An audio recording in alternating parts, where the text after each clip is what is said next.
Hello and most welcome to 1985 of the H series. We will today continue what we started in 1982 with Flesh for Frankenwhore. Frankenwhore! Reading Babylon's Body in Revelation 17 by Michelle Fletcher. And Fletcher, we should add, is arrow maker. I mentioned Thatcher last time. That is a roof maker, like the late Premier of Great Britain, Margaret Thatcher. Margaret Thatcher.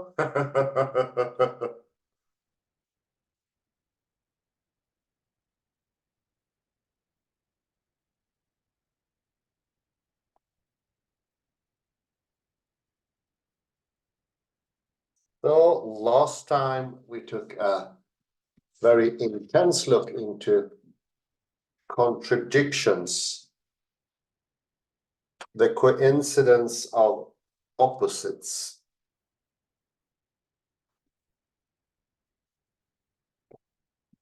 How we need oppositions to have stability and permanence.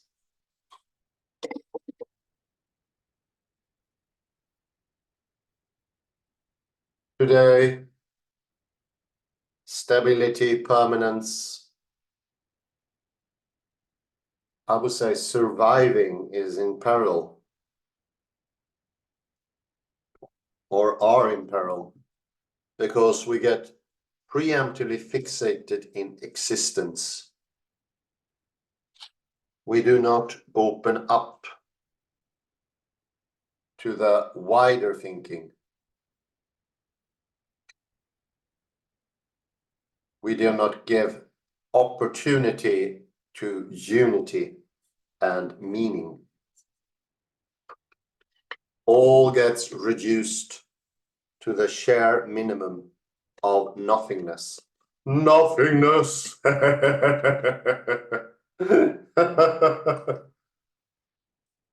We have earlier mentioned conceptualization of God and the Spirit, which inevitably leads to determinism, and the attempts to take away the message of the Bible by conceptualizing it, fixing it, analyzing it, making it less. So God in the end only becomes an existence like the non-existent atom or existing atom. Let me remind you of what Wittgenstein said about something of which you cannot say anything. It amounts to a nothing.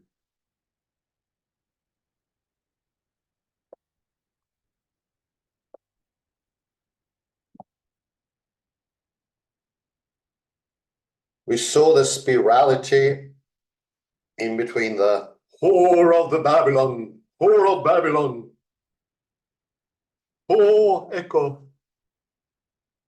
Where are you, my echo? Great. The whore of Babylon.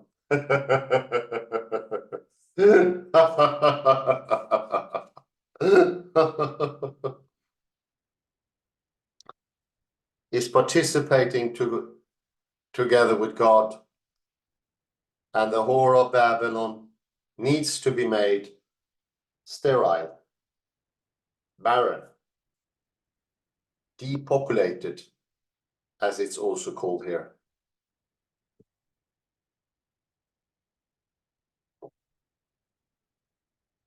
When she or he becomes depopulated,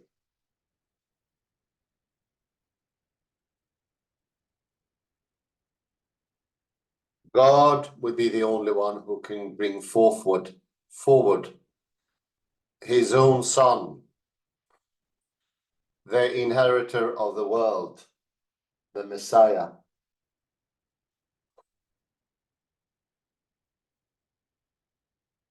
So she's the other part of the process that makes the whirlwind, the maelstrom, that produces, that maketh the world and our destiny.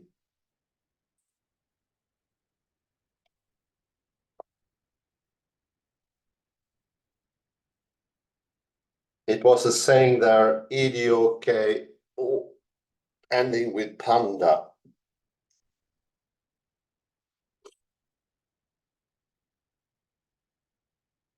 But together with a depopulated, now barren, whore of Babylon,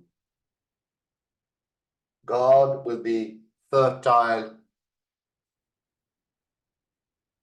able to give life in the contradiction to the barren whore. Ah, there we have it. Ido, Kana, Poyo, Panda. Behold, I am making all things new. That could only happen if we have the whore of Babylon and her barrenness is all important.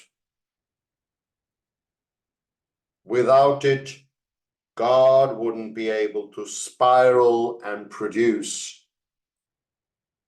There are only the spirals that can make a change. In that aspect, they are very close to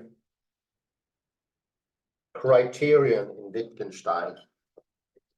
We know without criterion, there can be no newness, no meaning can stand. Everything will end in stalemate, the staticness of Saussurean thinking, or the fossilized Bible interpretations that we came across, turning God into an existence, a blasphemous act of tearing everything of value. The flesh we met upon in text is always constructed of oppositions, seen together,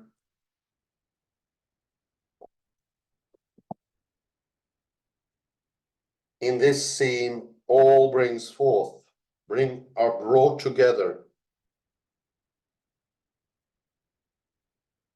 made as a collection.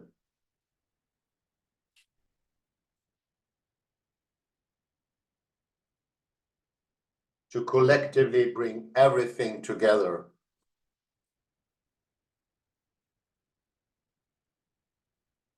Aggregating, developing, bringing together. I would say adding as well. Adding in this mysterious, fantastic way.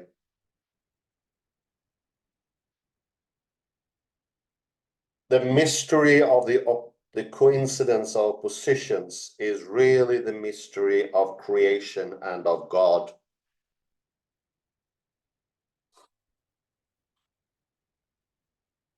Dobrodošli, Mirja. Nice to see you coming. Good morning. How are you? Nice to meet you, to hear you. The same, the same. And Merry Christmas to you. Yes, the same to you.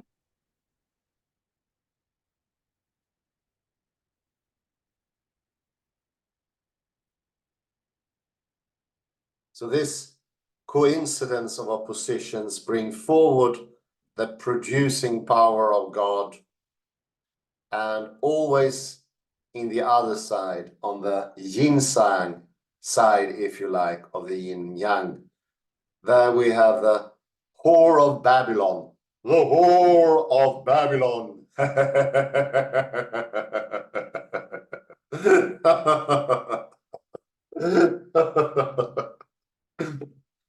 They together form what is the strange attractor, often called, and that's the life force. The life force that brings forward new things, the creative force, the maelstrom, the spiral, the thing moving in the water and making new things. Idiokaina poyo panda. All things become new.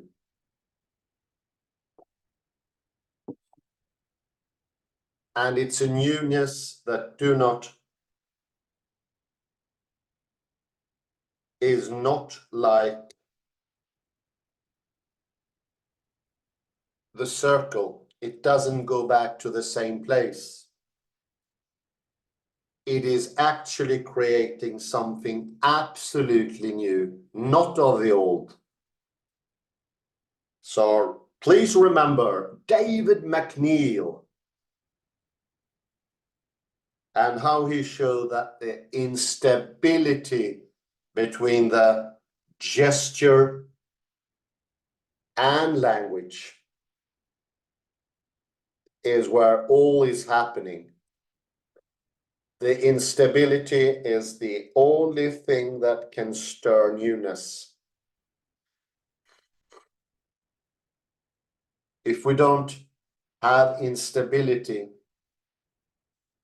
if we have the Saussurian stalemate or Ayer's only sense data, we get stuck. Nothing will be happening. We would not have meaning.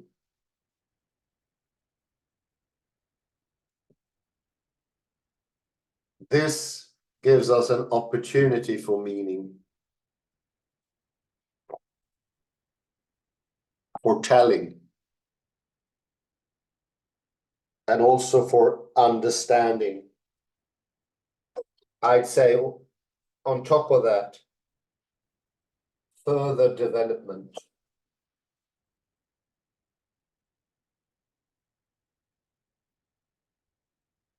We become something more, and the whole world becomes something more, something grander.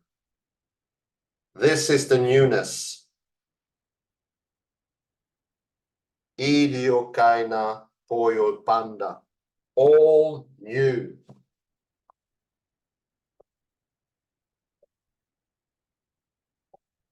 This is why David McNeill called it growth points or a GP. Easy to remember. You can just say general practitioner and you remember the growth point.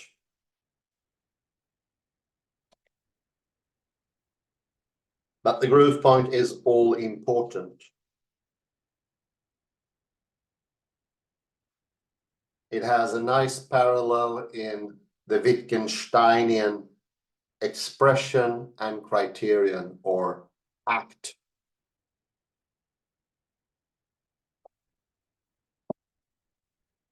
I will now go into the text. We ended at page 163, second paragraph, second line or third line.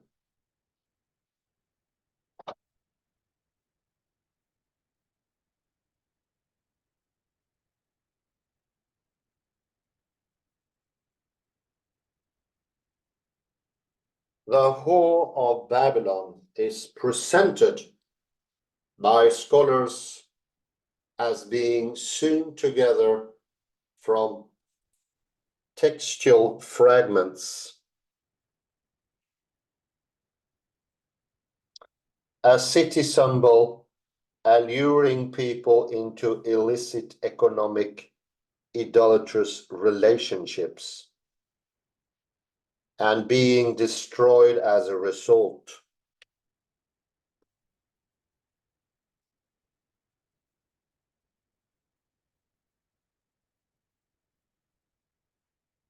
Therefore, these terrifying females have much in common.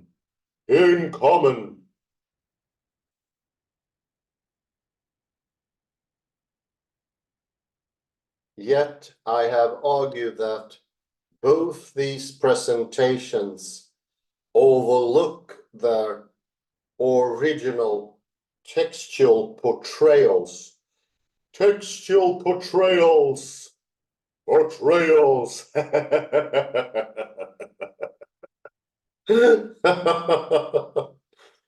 Come on, my echo. Portrayals. Come in, echoes. Oh, trails. Very good.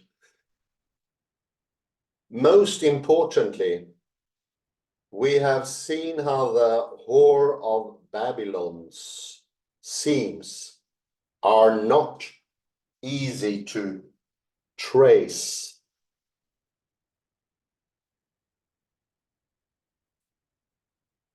That she can be read as fleshly as well as symbolic. And also that Revelation 17 focuses on the act of sects rather than seduction. Seduction.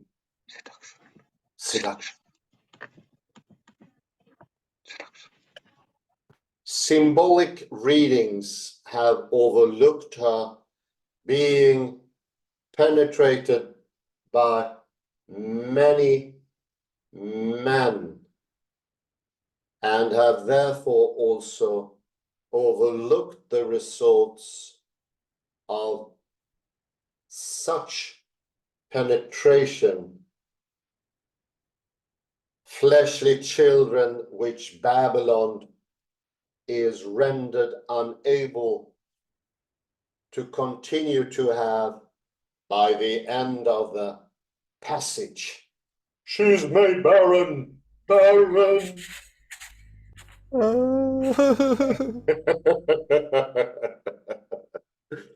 Depopulated.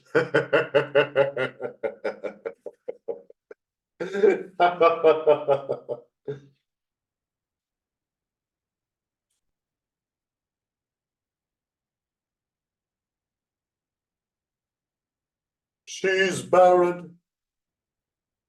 This means that the fleshly threat she presents in the narrative, that of taking power away from the one who's seated on the throne, the sterile lamb.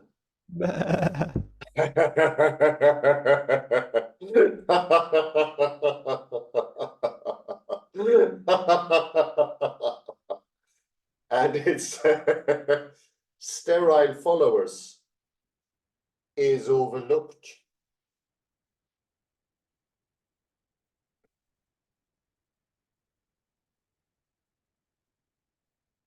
The new blood readings have literally sterilized her bodily threat,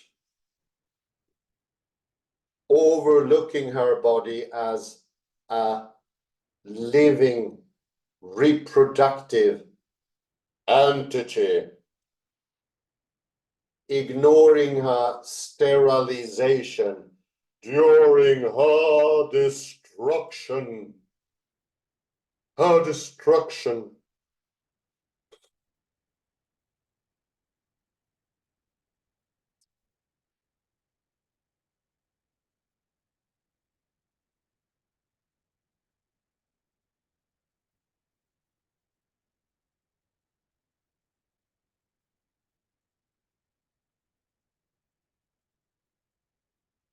rereading The Whore of Babylon alongside Frankenstein's monsters has allowed us to explore her from a fleshly angle, to re-examine how her body has been viewed and what has been inscribed upon her, Inscribed, body, etched. hitched and stitched and put together.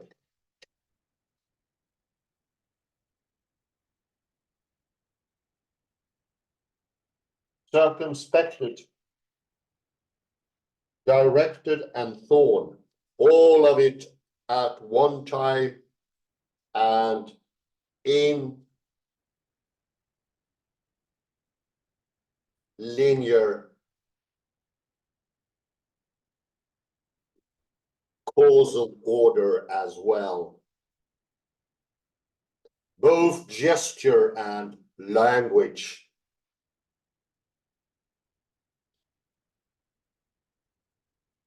In doing so, we have not seen her as a seductive woman,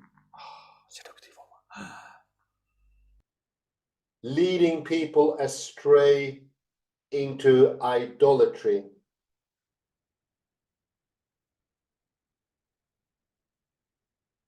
but as the Frankenwhore of Babylon, or Frankenwhore of baby maker. Therefore, through this exploration of Babylon's body,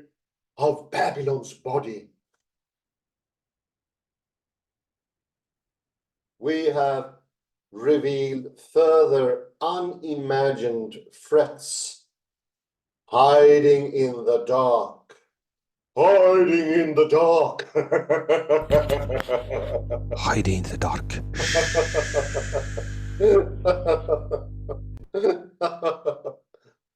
Hiding in the dark.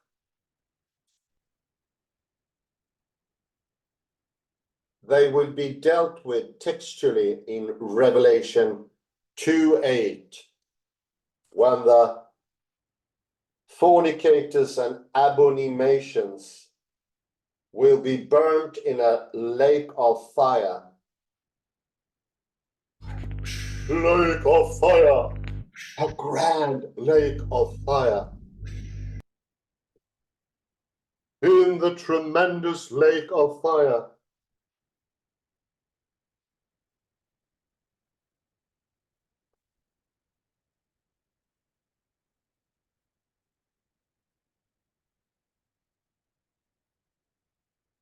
nevertheless, perhaps Babylon still has the last sardonic laugh. Sardonic laugh.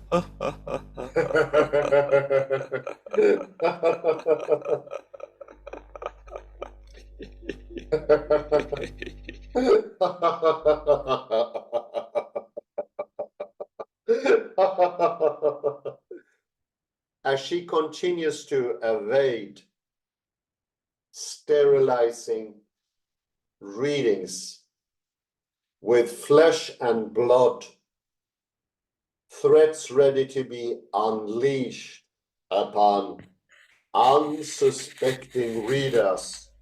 Oh Unsuspecting readers. Oh no, poor readers. And there we end Michelle Fletcher's article, Flesh for Frankenwhore. I will now go to some takeouts.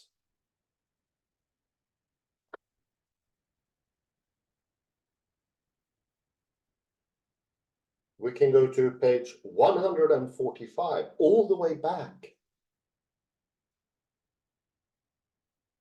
Because there is where the tone is set already.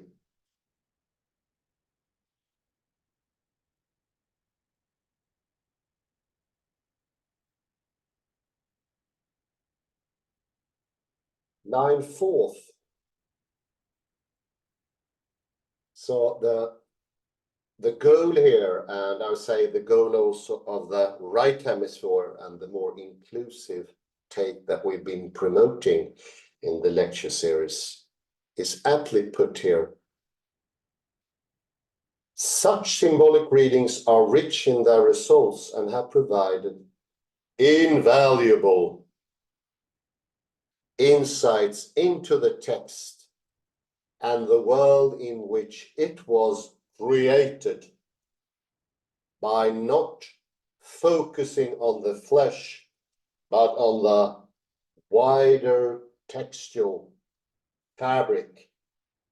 Here we have the important is the wider textual fabric.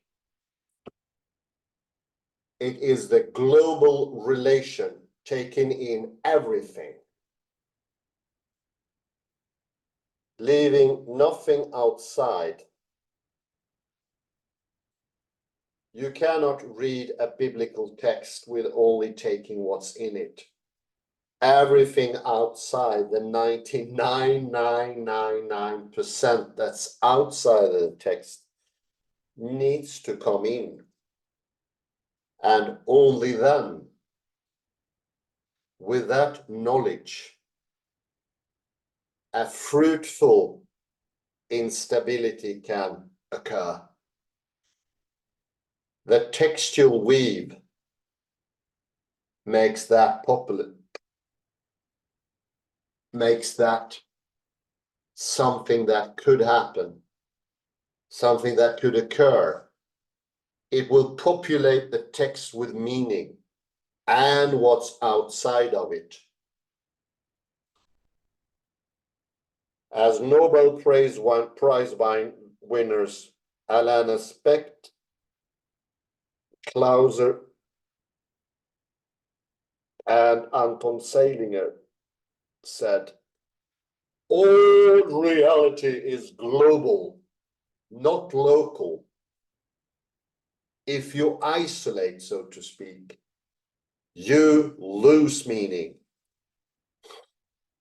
It's the entirety that gives even the singular specific meaning. All needs to come in. Oh, it continue.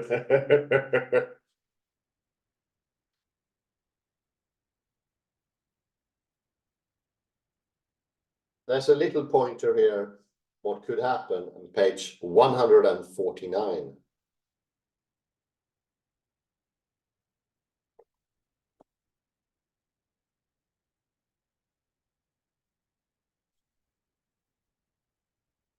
The second paragraph at the very beginning.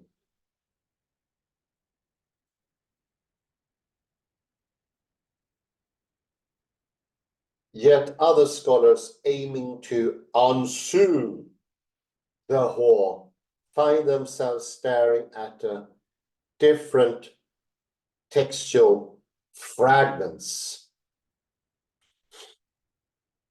You get a subjective text if you take out the outside, if you ignore it, and if you try to cut meanings out, use separate sentences,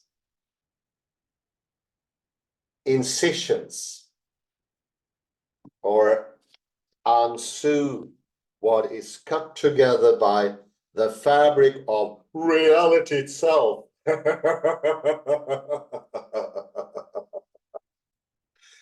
All is there to create the instability that is also humor.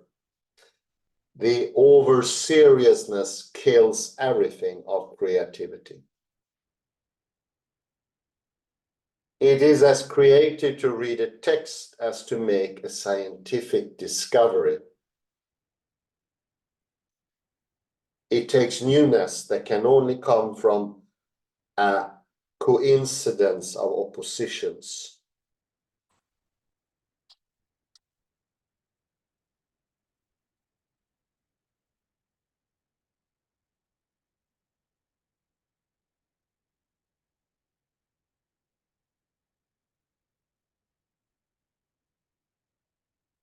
You go to page 153 with that scary photo of Paul Morris's woman. Here we have her. The first paragraph and the only paragraph, more or less. The same name as my sister. She has is blonde as my sister as well. You go 7 lines down, I think. So the female equality, the whore of Babylon, is made in the same way, generally by being sewn together from parts of others. It's the 7th line from the beginning. This sewing together is very close to the liminal zones of fractality. This is where everything happens. The border area between Thea and Aletheia, as Heidegger calls it. The zone between the coast of Norway, between firm terra firma and the viscous water. The viscous water! In between it happens, not in either side only, not in exclusiveness, but taken together.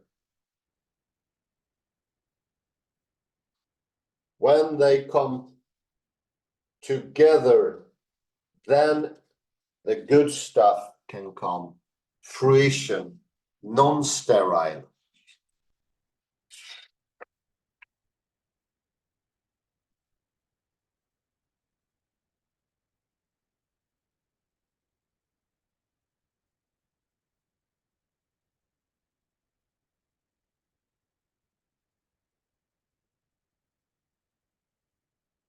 And now we go fast forward.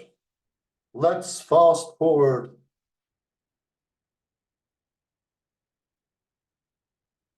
Page 162.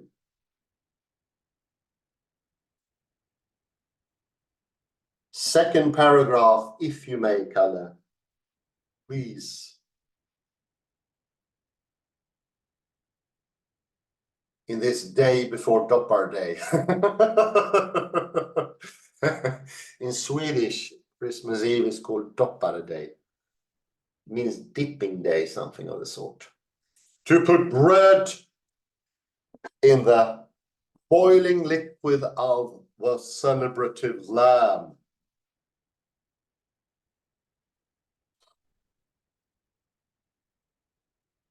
About 10 lines or 12 lines down. It's visual here. Yes, perfect. Thank you. Therefore, baby maker or baby maker lon or baby lon. We have different readings here to show the opposition which brings one singular aspect. Must be removed so that male creator God can create on his own with no baby making rival. So once the opposition is established, we get oneness, but only then, not beforehand. First, the opposition, the instability is created. Then we can have oneness. Only then. Go look for oneness preemptively and you will find none. Those who conceptualize God, analyze him, take him apart, or the Bible cites apart, will find themselves with their hands in empty sand. It's like having a sandcastle on the beach, and you say, I'm gonna take it apart with my hands. And I will find the meaning inside.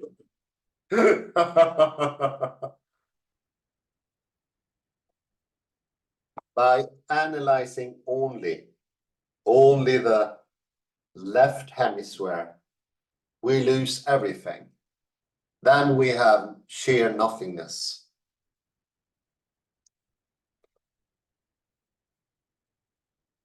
But if we enter both,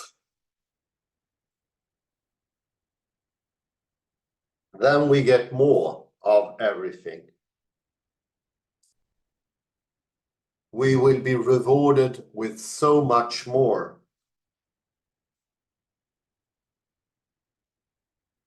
Then we have a possibility for idio, kana, poyo, panda. Behold, I am making all things new.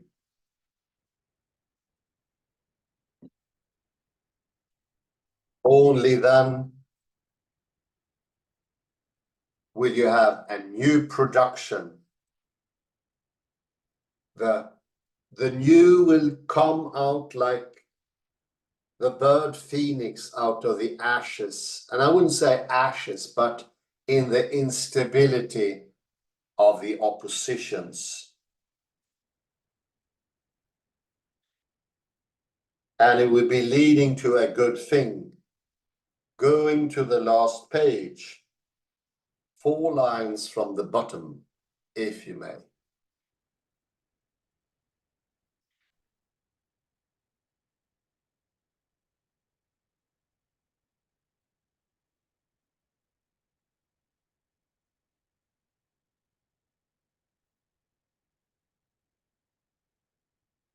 So it will be possible only if you bring in the contradictions for this, the destiny to be closed, like the key in the lock.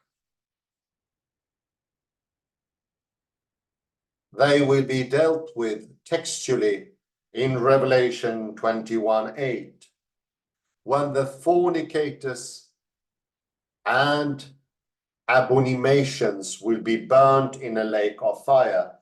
That can only happen and will happen if the oppositions are vivid, alive, and accepted. But if we shut our eyes for them, get stiff-necked, we will hinder this solution or resolution or absolven. I hereby absolve you. That is the power of the coincidence of oppositions. Kalle Lundahl, please come in. Thank you, thank you, thank you, thank you.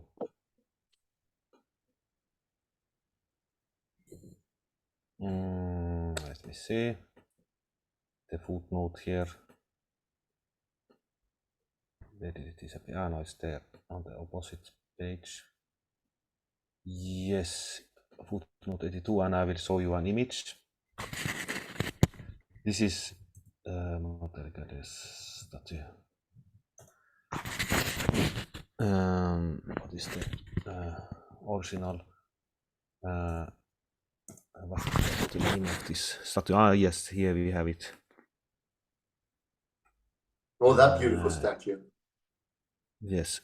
So there are 2 variants apparently, Venus, and there is also this other. I don't know what is the the difference between them. But let me tell you why I'm taking up this. Yes, scholars are always looking, for most scholars at least, looking for the original, and they looking. They think they find answers. Let's say, find in the Bible Hebrew texts. That is the original, And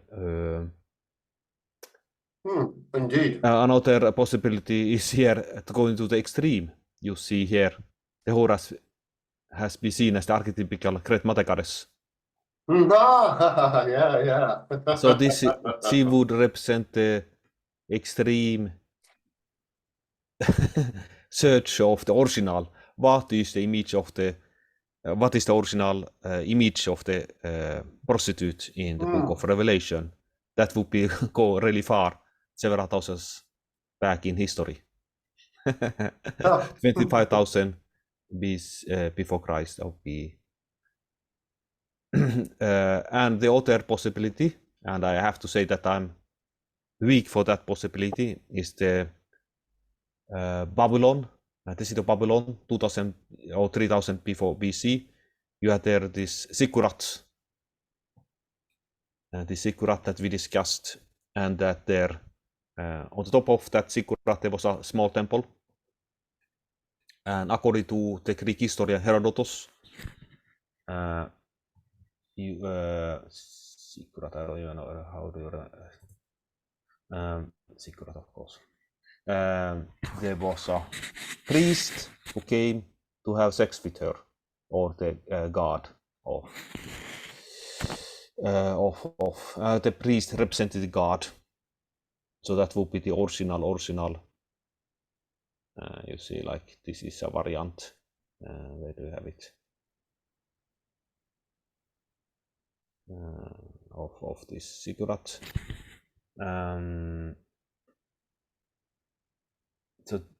So in that case, the so to say the city that is Babylon and the great whore would be intertwined. Yes. She was there. You had a temple prostitute on the top of that ziggurat temple. Like see here, you can see it. Supposedly you had there a woman, holy prostitute, as described by Herodotus, and then there was a priest or king, or rather king, who came to have to have sex with her. That would be the another original behind this. Okay. That would be opposite, but you could, of course, but that is also the trap of original. You want to always find the original source of everything. That is the temptation. It's it's do the black box and all that. Yeah, sure, yeah. Yes, absolutely, and but in this case, so to say, the city and the goddess would be intertwined. Oh yeah, While yeah. Fletcher wants more only the woman, that is the fleshy woman. That would be she prioritizes the woman, the fleshy woman. There's a new opposition and a new prioritizing. Opposition is not wrong, but the new prioritizing is problematic. Let me her conclusion, starting from the third line here.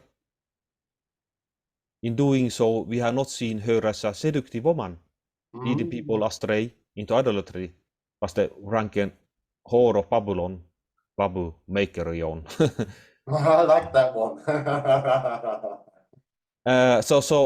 She is trying to rescue this woman. She is instead a passive victim, while scholars previously have seen that she was the seductress. So the question is she passive or she active? And we saw that Revelation, she admits, that is Fletcher admits that Revelation chapter 18 represents her as an active seductress, actively corrupting people. Let me see. Revelation chapter 18. Okay, it's a little bit down here. So it's rather here. So this is in 17 is passive. Let me see. Let me see. I don't. Perhaps we can skip it, but she showed that in Revelation chapter 18 she was the active part in the seduction, while 17 she is the passive. So it's opposition. Why not both? Yeah, why not both? Passive. Yeah, it's always both in this interconnectivity, this interweaving, and I also like the Klein bottle where we have interpenetration. Space itself has that aspect to it. So space can only be space if it interpenetrates between the inside and the outside, as we remember from the Klein bottle. If they were not so expensive, I could send Michelle Fletcher a Klein bottle to her as a Christmas gift.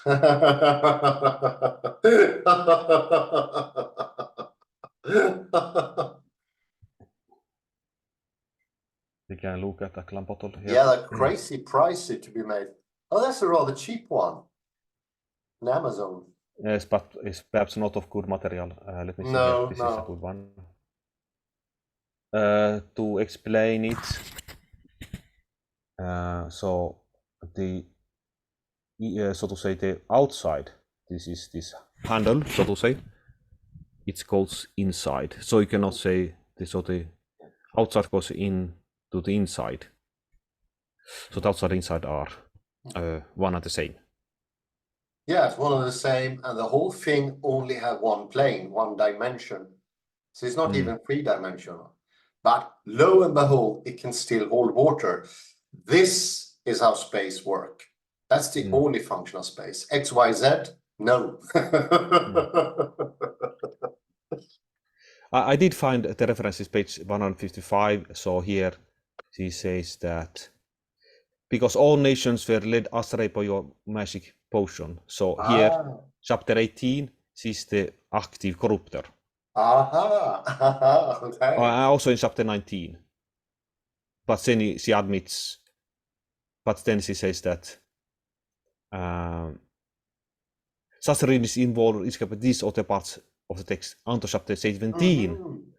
So chapter 17, if we go with her, there she's the passive victim, while in 18 and 19 she's the More active seducer. But she wants to, so to say, keep these clear-cut divisions. Yeah, I get the sense of that too, but one last thing is we have Miriam present. I want to show her something. That comes actually from insight from yesterday when we studied a paper by Jeffrey Cannon. Oh yeah. That is the insight is that the ear is like the wave in the quantum physical superposition. Why so? Oh yeah. Because the ear looks like a spiral and a wave at the same time. It has the format of it works as a spiral, the ear. And spirals, like shells, you have them in water. And in water you have also waves in the sea. So therefore, ear, shell, wave, you can make that connection metaphorically. And then why is this interesting? If you think about the word of the neologism whole, that is, you put the W in parentheses, the ear hears cannot make a difference between whole, that is with W, and without the W. Whole with W, and so it's an elegant neologism. And the ear allows for this superposition. Oh yeah. But when you look at it, that is, you use your eyes, and your eyes you have a pupil. Pupil has the form of a particle, and it's the eye which makes the superposition collapse. So the eye has double function. It is both the particle, but it's also the one that makes the superposition collapse. I like that. Yeah, eye as a particle and ear as a wave. Could I add a thing here, Kalle? Yes, absolutely. inside of their ear, you know, there is a shell. Yes. And do you know it's filled with water? Mm. And that water wave actually is the reason for that we can move about in the spiral that is space. So that makes it even more interesting. I think it's called snäcka in Swedish, something like snäcka, and it's half water filled. Ah, yes, indeed. So it's actually already inscribed. Yeah, it's still there, the vestibular system, something like that. Yeah. On the inside, but it's also connected to the outside. And do remember also that three times as much neurons go to the ear than coming into the ear.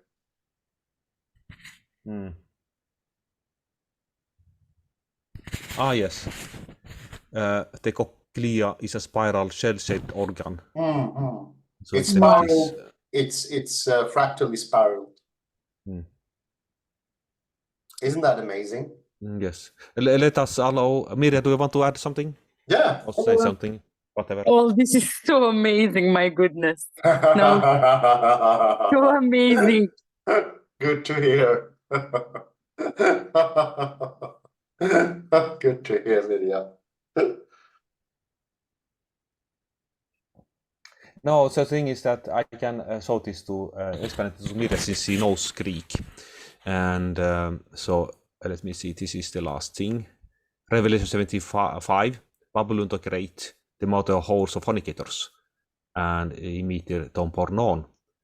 Everything here depends where you put the accent. So if you put the accent on the last syllable. I think you actually mentioned this last time, Kalle. Yes, I mentioned. So I will not repeat. Mira can read for her, and we can perhaps end there. Yeah. Very nice. Why? Thank you very much, Kalle Lundahl and Mirja, for participating here live. Thank you everyone for listening in later. Have an excellent morning day. And above all, a very nice Christmas. Happy Christmas to you all. Happy Christmas, glädlig jul. Glad jul, glad jul, glad